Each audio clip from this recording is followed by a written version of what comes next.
Hi. A little bit different video. Instead of just covering one movie, I get asked by some people, the handful of people that watch these videos I do, like, man, you seem to really like movies and movie filmmaking. How did you get so into films and things like that? And last week marked 15 years since one of the best friends I've ever had, Danny Hotchkiss, passed away. I named my daughter Danielle after him, so any of you that know me personally, that's who my daughter is named after. Danny fought cancer for years before it finally took him, and one of those things I don't think I'll ever really get over. I mean, you work through it, but you never really get over that. He and my friend Matt that did Texas Chainsaw Massacre 2 review and did the Saturday Morning Cheap Seats Dark Tower with us. The three of us were like inseparable in high school. We were pretty much just considered one and the same. I mean, we were just three guys. And where I often, when people, one of my loves for music comes from, hold on a sec. Here's some toys going off in the backgrounds because my daughter Lindsay's home from school today. I often say my love for music can be traced back to my friend Matt, because Matt is an extremely talented musician who, before, I just hear a song and it would go in one ear and out the other, and I liked what I liked, hated what I hated. But he taught me to pick out the sounds in the music. I could hear the difference between the lead and rhythm guitar players. I can, he taught me to pick out the sounds, and watching him play music is what made me appreciate it so much more. Like, okay, this is what goes into it. Well, I had watched movies with dozens of people and hundreds of movies hundreds of times, but Danny was the first person I really sat with and we watched a film and we talked about the film making process. He's the one that started me caring about who directed, who made the film. Before it was, everybody knows who Steven Spielberg and crap like that is, but there was a movie at that time I had never even heard of.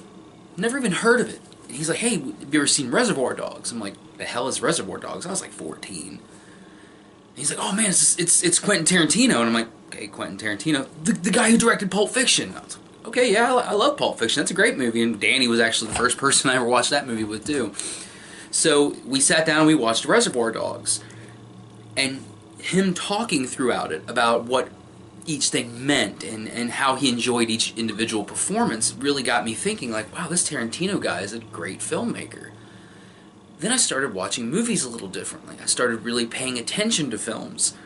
I always knew I liked Star Wars, but then I watched the original trilogy again and thinking, like, wow, George Lucas is a pretty good filmmaker. I mean, everybody argued about him being a good director and all, but as far as the overall filmmaking, I was like, wow, okay. So I wanted to do, somehow I didn't want it to be too sappy, but I wanted to do a tribute to Danny, because it's been 15 years since we lost him, and the world is a far less better, or a far worse place without him in it. I know personally there's a lot of things I've dealt with over the last years, my children and things like that I know would have been easier to get through if he were with me. No to downplay to any of my other friends. All my friends played different roles in my life, but Danny was always that guy that just kind of, he would bring me back. I was very depressed as a senior in high school. Most of the kids I went to school with didn't know this, but I actually attempted, probably shouldn't say this on YouTube, but who cares. I tried to kill myself in senior year of high school. I overdosed on some medication. And I talked to Danny about it, and this was a guy who had tumors taken out of his brain. And he told me that he understands what I'm going through and things like that, but if I ever did that, he'd have to consider me a coward. Knowing how hard a guy like that fought just to keep himself alive, him thinking I was a coward would have just been heartbreaking. A couple years later, I developed a pretty serious drug addiction after an incident where I was robbed at gunpoint. Danny I didn't know anybody was in my house, and it's the first time I've ever shared this story publicly. And Danny comes up to my room. I didn't know he was even in there. I thought everybody was gone. but we all knew how to get into each other's houses. Like I remember going to his house and using the bathroom and calling his grandma's house and him like, "Hey, where are you at?" I'm like, "I'm in your house taking a shit." He's like, "What?" But we knew how to get into each other's houses. And my house I used to live in had a passcode on the garage, and he knew the code, so he got in. And he walks upstairs, and here I am with a picture frame with lines chopped up on it. Says the same thing to me again. "I know what you're going through. I know that the things are tough for you right now." But he actually said to me, "You keep doing this shit, and I'm going to have to tell your mom." That's a real friend. Somebody who would risk our friendship to make sure my health was better. So, he and I, to get back to movies, God, we watched so many movies together, and our friend Matt did too. I watched tons of movies with my friend Matt. My friend Jeremy, that it's been 10 years now that me and my buddy Jeremy have been hanging out. We've watched hundreds of movies together too. All that stuff has been great, but as far as the initial getting me started into loving, just absorbing film, I can thank Danny Hotchkiss for that. He got me more into, I like the Nightmare on Elm Street movies just fine, but he like made me sit and watch each individual one, like, "Oh no, part 2 is really underrated, you gotta sit through it." Yeah, okay, this isn't as bad as people claim it to be. It's definitely the worst Nightmare film, but it's not terrible. We spent fortunes, he and Matt and I, on horror films. I think combined total, we had a horror film collection that rivaled most blockbusters, and that's not a stretch of the truth. I owned hundreds. Danny owned hundreds. Matt owned quite a few himself. But Danny was just that guy that if you wanted to talk about movies or understand something in a movie, he was the guy you talked to. Because he could just break it down. Like, okay, here's why I think this happened. First time I ever saw Usual Suspects was with him, and both of us were just at the end, just blown away. It's a first time ever with somebody else. I rewound a movie. Hey kids, rewinding movies. I rewound a movie. It's a hard couple of words to string together. We rewound a film and watched it again right away. I'd never done that with somebody else before. And we watched Usual Suspects twice in a row. Fell in love with it. So, Danny has a lot to do with why I make these videos, why I get into movies. And if he were around today, he'd probably be sitting here next to me with a lot of them. Speaking of good friends real quick, let's show something. My buddy Jeremy that does the car reviews with me found a couple of George Carlin LPs. LPs, kids. Well, actually, that's become, vinyl's kind of come back now. I can't even make a joke about, oh, back in our day, because actually vinyl's kind of making a comeback, which is cool, I guess. Some stuff sounds better on vinyl. Some sounds better on CD. I like my 3-chord punk rocks to sound, but it sounds better on cassettes and vinyl, and I like my more refined stuff to sound better on CD. But 2 George Carlin records. I thought that was pretty cool. They'll probably be in the background for most of these videos I do by myself from now on. So, rather than make this all a somber thing, I mean, which it is, last week I didn't do this video because there's a couple days during the beginning of January that you don't really want to talk to me. I'm just not in the mood, I'm not one of those people that feels the need to post something on Facebook every single time, every single year. I mean, I do sometimes, but I think this was a better way to honor my brother. And he was like a brother to me. He and Matt both were like my brothers. I had a half brother, but but Danny was, as Captain Kirk said, of all the souls I've come to know on my travels, his was the most human. You couldn't say a bad word about Danny. You really couldn't. You had to make shit up. You had to pick on him to say something bad about him. He was a good person. Better person than I'll ever be. I'll never be the man that Danny Hotchkiss was. But I want to tell a funny story. A really funny story. And my friend Sarah Vineyard, who now is Sarah Tuttle, I believe is her last name, I hope she watches this video so she can comment on it because she was there for this. This is just to give you an idea of the kind of person that Danny Hotchkiss was. So, me and Sarah become friends. We never were really like boyfriend, girlfriend, but we had moments where we were kind of together in a way, sort of talking. I don't know what you could call it. But we were kind of talking to each other. This is like during my senior year, I think. And yeah, it was definitely my senior year. And our idea was that I had this other friend, Brandon, who unfortunately I don't really speak to that much these days, but he's got his own thing going on now.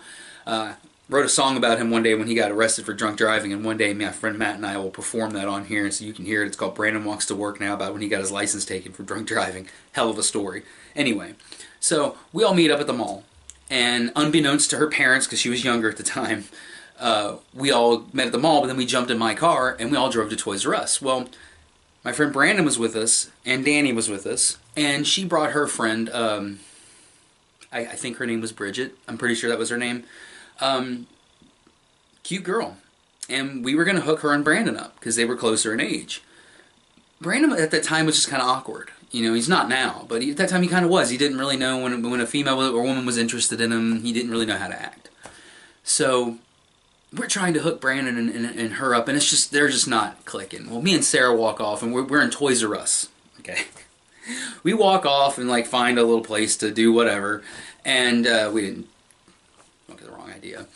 But and we kind of realized, like, where'd everybody go? When we see Brandon by himself, and we're like, where's everybody at? It's like, they're back over here. Back over where? Well, back then there used to be this book section in the back of Toys R Us. So me and Sarah get over there, and here's punk rock Danny. Danny had fucking devil horns and shit, and always wore chains and Ramones t-shirts. You know, he's one of the reasons I love punk rock so much too. I give him credit for that. You know, Matt got me interested in music in general, but Danny's the reason I love Screeching Weasel and bands like that so much. So we get over there, and here's Danny with Bridget just looking at him lovingly, like she has just instantly fallen in love with him. That wasn't the idea, but it's what happened, and the two of them, I believe, actually remained friends until Danny passed away. And there's a bunch of little kids sitting around him, and he's reading a book to them. Now, I think most parents at the time would have been freaked out to see a kid like that talking to their kids, but these parents were like smiling. There's Danny reading the book, showing them the pictures, and we're just like, okay. And we're like, why did you do that? He's like, what else was I going to do? I was bored. That was just the kind of person he was. Just out of nowhere, a bunch of little kids were there, and he just sat down and started reading them a story in the middle of Toys R Us. That's the kind of person Danny was. You didn't know Danny? Unfortunately, that was, I hate to quote other people, but that was your loss. Great guy, wonderful person to be around. And, let me see if I can find it real quick. I don't want this to run on too long.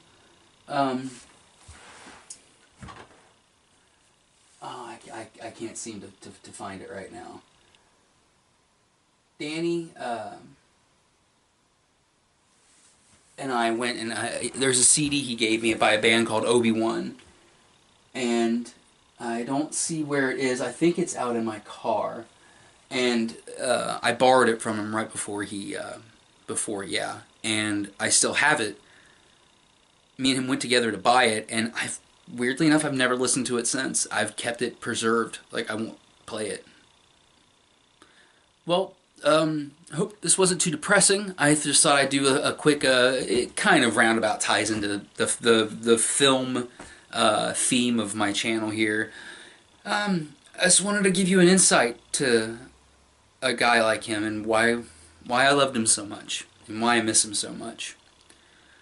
You know, like I said at the beginning of this video, the world the world isn't as good without him in it. I'm not much of a believer in an afterlife, but if there is, I can't wait to see him again. And I can't wait for him to tell me what an asshole I turned out to be. We had that kind of relationship.